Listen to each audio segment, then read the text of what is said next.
A woman bound and gagged and marched around by university students in an unusual and dramatic protest in Beijing, with the message written across, anyone can be Deng Yujiao.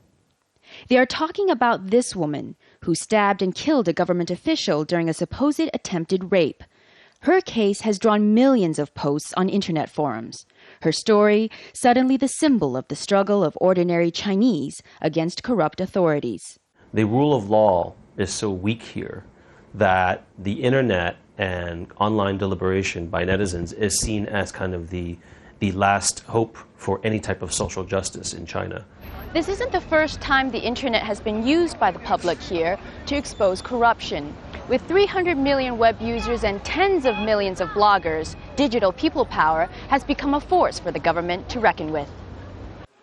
While most users plug in for online gaming and entertainment, there are still plenty who choose to debate the social, economic, and political issues facing China. These netizens have exposed some of the country's most sensational cases of corruption, such as this official caught smoking cigarettes worth $20 a pack and wearing a watch far too expensive for his mid-level salary to afford.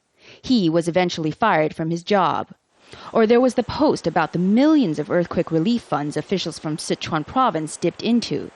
They didn't go to quake victims, many of whom are still living in temporary shelters. Instead, donations went to buy fancy foreign cars for local officials.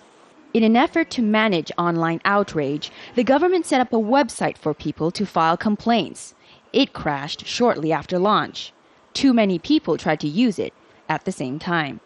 I think the government has triangulated onto something that works well for them, and they've calibrated their system so that they will allow some type of discussion on things that probably they wouldn't want being discussed if they had their druthers, but they put down the conversation after a while to the point where it doesn't gain any critical mass to provide greater spark for or greater energy for protest. So while the work of these online crusaders can barely be said to make a dent in the extensive layers of corruption in this country, the court let Deng Yujiao walk free, citing her mental state as her defense. No one here believes that could have happened if it hadn't been for the internet. Melissa Chan, Al Jazeera, Beijing.